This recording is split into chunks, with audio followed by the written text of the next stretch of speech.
할렐루야. 하루를 시작하는 성도들께 하나님의 은혜와 평강의 축복이 함께 하시길 기도합니다. 오늘 우리의 삶을 인도하실 하나님의 은혜를 기대하며 주시는 말씀 앞에 하나님을 향한 소망의 복음을 붙드시는 성도님들 되시기 바랍니다.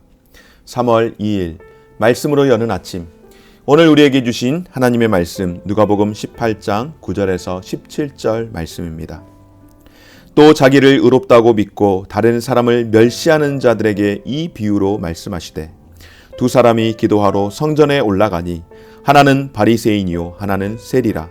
바리새인은 서서 따로 기도하여 이르되, 하나님이여, 나는 다른 사람들 곧 토색, 불의, 간음을 하는 자들과 같지 아니하고 이 세리와도 같지 아니함을 감사나이다. 나는 일에 2번씩 금식하고 또 소득의 11조를 드리나이다 하고, 세리는 멀리 서서 감히 눈을 들어 하늘을 쳐다보지도 못하고 다만 가슴을 치며 이르되, 하나님이여 불쌍히 여기소서, 나는 죄인이로소이다 하였느니라. 내가 너희에게 이르노니 이에 저 바리새인이 아니고 이 사람이 의롭다 하심을 받고 그의 집으로 내려갔느니라. 무릇 자기를 높이는 자는 낮아지고 자기를 낮추는 자는 높아지리라 하시니라. 사람들이 예수께서 만져주심을 바라고 자기 어린 아기를 데리고 오매 제자들이 보고 꾸짖거늘 예수께서 그 어린 아이들을 불러 가까이 하시고 이르시되, 어린 아이들이 내게 오는 것을 용납하고 금하지 말라. 하나님의 나라는 이런 자의 것이니라. 내가 진실로 너희에게 이르노니 누구든지 하나님의 나라를 어린 아이와 같이 받아들이지 않는 자는 결단코 거기 들어가지 못하리라 하시니라. 아멘. 여러분, 요즘 시대는 자기 PR 시대라고 이야기를 합니다. 특별히 직장을 취직하기 위해서 자기 소개, 자기 포트폴리오를 잘 만들어서 제가 어떤 사람입니다. 제가 이 회사에 들어오기 위해서 어떤 것들을 갖추었습니다. 라고 하는 자기 PR을 합니다. 그리고 경우에 따라서는 거짓말을 치거나 사기를 쳐서는 안 되겠지만은 조금은 과장되게 자기 자신을 조금 더 잘 포장하는 것, 그것은 우리가 직장 생활을 하기 위해서, 면접을 보기 위해서, 내가 원하는 회사를 들어가기 위해서 필요한 조치들이라고 이야기를 합니다.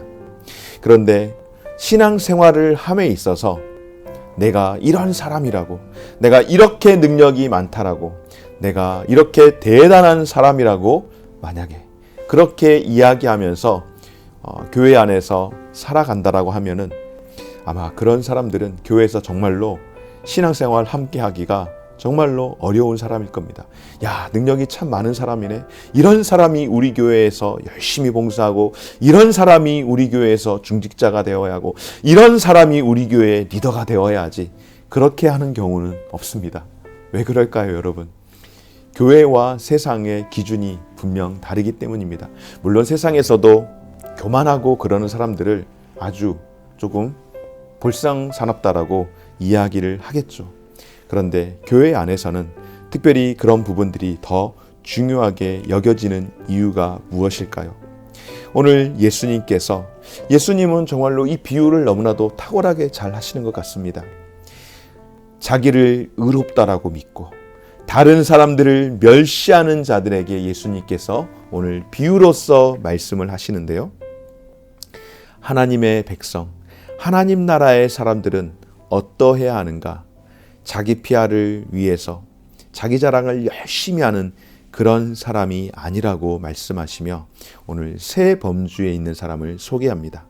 첫째는 바리새인, 두 번째는 세리, 그리고 어린 아이와 같은 사람을 비유로서 말씀하시는데, 오늘 저는 이 말씀을 보면서 정말로 비유를 너무나도 예수님께서 잘 하시는구나.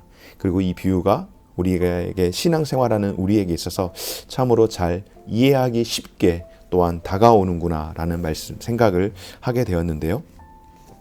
예수님께서 먼저 하나님 나라에 합당한 사람을 설명하시기 위해서 바리새인과 또 세리라고 하는 이 등장하는 두 사람을 비유로서 들려주십니다. 둘은 매우 다른 모습을 보이고 있죠.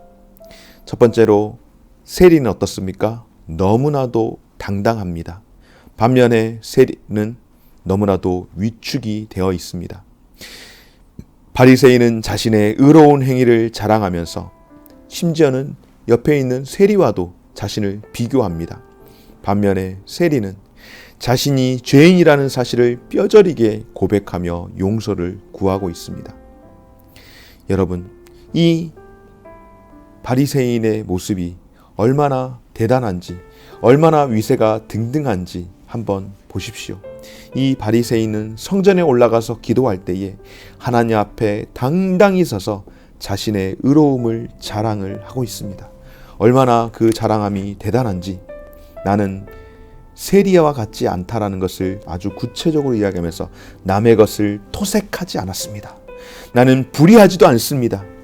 세리가 간음하는 것은 아니겠지만은 간음하는 자들과 같지 않습니다. 그러며 꼭 집어서 세리와 같지 않다라고 이야기하며, 그리고 자신의 경건 생활은 일주일에 2번씩 금식을 하고 11조를 철저히 지킵니다 하고, 그렇게 자기 자신의 그 의로움을 얼마나 잘 드러내는지 스스로 경건하다라고 자부합니다.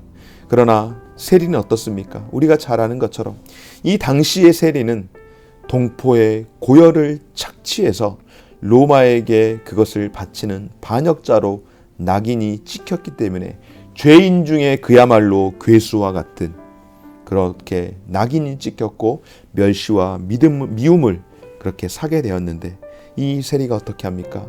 감히 하늘을 쳐다보지도 못한 채, 상대적으로 세리는 하늘을 향하여 손을 들고 그렇게 기도하는데, 바리새인은 그렇게 기도하는데 세리는 그렇게 하지 못한 채 그저 하나님 앞에 엎드려 주님, 나는 죄인입니다 라고 하며 자비와 긍휼을 구할 때에 예수님께서는 무엇이라고 말씀합니까? 교만한 바리새인이 아니라 바로 겸손한 세리가 의롭다 하심을 받았다라고 말씀을 하는 겁니다. 사랑하는 여러분, 내가 아무리 의로울지라도 어떻게 감히, 세리도 역시 하나님의 형상으로 지음받은 사람인데 사람을 멸시할 수 있겠습니까? 이것은 전형적인 종교적 교만을 보여주는 것인데, 하나님은 어떻다고요? 그런 바리새인을 너무너무 미워하시고, 오히려 하나님은 매사에 겸손하고, 비록 민족의 역적으로 찍혀 있지만은, 그러나 여러분, 가슴을 치며 하나님 앞에 긍휼을 구하는 이 세리가 진실로 하나님을 만나서 하나님 앞에서 겸손한 자로 삶을 살아가는 것이라고 말씀하시며, 바로 이런 겸손한 자가 하나님 앞에 온전히 서 있는 자라고 말씀합니다. 뿐만 아니라 또 세 번째 비유로 드는 어린아이를 한번 보실까요? 여러분, 어린아이의 특징은 우리가 잘 아는 것처럼 순수함이죠.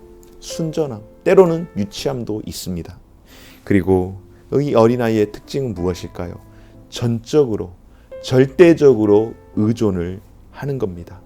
여러분, 아주 어린아이가, 여러분의 자녀들이, 여러분의 손주들이 아직 이제 초등학교도 가지 못했는데 말하기 시작하면서 말을 하는데 기가 막힌 겁니다. 말을 너무너무 잘하는 겁니다.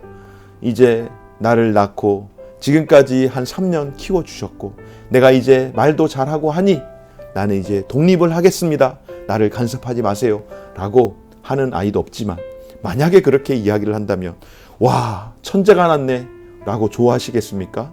아마 어이없지 않겠습니까? 정말로 어처구니 없으니까 허허하고 아마 웃고 그냥 그놈 참 귀엽다라고 넘기지 않겠습니까? 여러분, 아이의 순수성은, 아이의 특징은 바로 순수함과 더불어서 의존적이라는 것입니다. 사람들은 아이들을 아주 무시했습니다. 예수님께서 이 아이들을 만져주시길 바라며 데려올 때에 당시의 시대상 자체가 아이들을 귀하게 여기지 않았던 그런 풍조가 만연해 있었기 때문에, 소위 말해서 어이 애들은 가라 애들은 가라 이런 식으로 아이들을 내치던 그런 문화가 자연스럽게 있다 보니, 어느 부모들이 아이를 만져주시길 바라고 데려왔을 때에 제자들이 그렇게 물리친 겁니다. 사회의 그런 평상시의 그 모습, 그 풍습을 따라서 그렇게 할 때에 예수님은 어떻게 하십니까? 아이들을 귀하게 여기시면서 하나님 나라는 바로 이런 어린아이와 같이 아니하면 들어갈 수 없다라고 말씀하신 것, 다름이 아니라 철이 없음이 아니라 바로 아이의 순수함, 그 순수함이 하나님 나라를 소망하는 것이고, 아이가 생존을 위해서 부모를 전적으로 의지하는 것처럼 교만한 사람이 아니라 겸손한 사람은 하나님 앞에 주님, 내가 죄인입니다. 나는 연약합니다. 라고 고백하며 전적으로 의지하는 삶인 줄 믿습니다. 바로 그런 자에게 하나님의 나라가 주어짐을 말씀할 때에 저와 여러분들, 우리에게 필요한 것은 오늘 예수님께서 하나님 나라에 있어서 필요한 사람은 자기 자랑으로 그렇게 드러내는 사람이 아니라 하나님 앞에서 겸손하고 매사에 타인을 존중할 줄 알며 함께 기뻐하고 또 하나님을 향하여서 순수한 마음과 절대 의존 신앙을 갖는 사람이라고 말씀합니다. 물론 우리가 신앙생활을 하면서 시간이 지나가며 철이 들어야 되지 않겠습니까? 나이가 먹고 자라가면서 우리가 철이 드는 것처럼 신앙생활에 있어서도 분명 철이 들어야겠죠. 맨날 다오하고 그냥 울부짖기만 하고, 이 울부짖는다라는 게 마치 아이가 그렇게 칭얼대듯이 그런 울부짖음, 그런 걸 말씀을 드리는 겁니다. 기도할 때의 절박함으로가 아니라 그냥 칭얼대는, 그렇게 맨날 젖달라라고 칭얼대는 그런 상태로 이 어린 아이와 같은, 그 유아기와 같은 신앙생활로 살아가면 안 되겠지만은, 그러나 어린 아이와 같다라고 하는 것은 하나님 앞에서 순수함을 잃지 않고 절대적으로 주님을 의지하면서 살아가는 삶, 그런 사람이 바로 바리새인과 같이 종교적 관습과 행위를 따라서 살아가지 않는 삶이 되는 겁니다. 우리가 신앙생활 오래 하다 보니 자연스럽게 굳어지는 것들도 분명 없잖아 있습니다. 여러분, 여러분의 마음의 밭이 굳어지지 않도록, 화석화되고 개토화되지 않도록 언제나 기경해 나아가시기 바랍니다. 늘 기경할 수 있는 방법은 하나님 앞에서 또 겸손하고 타인을 기뻐하며 하나님 절대 의존적인 신앙의 삶을 살아갈 때에 매일매일 주님과 교제하며 나를 낮추며 온전한 신앙으로 살아갈 때에 우리의 신앙이 화석화되거나 개토화되지 아니하고 늘 순수함으로 주님과 부드럽게 그리고 끈끈하게 맺어지는 그런 관계가 될 줄 믿습니다. 오늘 이 하루 우리에게 허락하여 주신 귀한 시간, 하나님의 자녀로서의 그 품성, 겸손함과 순수함을 잃지 않고 살아갈 수 있는 저와 우리 모든 성도들 되어서 오늘 하루 매일매일이 하나님이 받으시는, 하나님이 기뻐하시는 그런 귀한 성도들의 삶이 되어지시기를 주의 이름으로 축원합니다. 고마우신 하나님 감사드립니다. 오늘도 우리에게 귀한 생명 주시고 살아갈 수 있도록 은혜 베푸시니 감사합니다. 오늘 하나님 앞에 선 나의 모습, 우리의 모습이 교만을 찢어버리고 가슴을 치며 하나님 앞에서 은혜를 구하는, 애통함을 회복하는 하루의 삶이 되게 하여 주옵소서. 아버지 앞에 더욱더 겸손하며 또 모든 이들 앞에 존중하며 하나님을 향하여서는 순수함과 절대 의존적인 신앙을 잃지 않도록 도와주셔서 우리의 신앙의 밭이 늘 옥토와 같이 부드러워지게 하시고 화석화되어지거나 개토화되어지지 않도록 오랜 신앙생활함으로 인하여서 굳어졌던 것들이 다시금 회복되어지고 부드러워지는 은혜가 있게 하여 주옵소서. 감사드리며 예수님 이름으로 기도드립니다. 아멘. 하늘에 계신 우리 아버지여, 이름이 거룩히 여김을 받으시오며 나라가 임하시오며 뜻이 하늘에서 이룬 것 같이 땅에서도 이루어지이다. 오늘날 우리에게 일용할 양식을 주옵시고 우리가 우리에게 죄 지은 자를 사하여 준 것 같이 우리 죄를 사하여 주옵시고 우리를 시험에 들게 하지 마옵시고 다만 악에서 구하옵소서. 대개 나라와 권세와 영광이 아버지께 영원히 있사옵나이다. 아멘.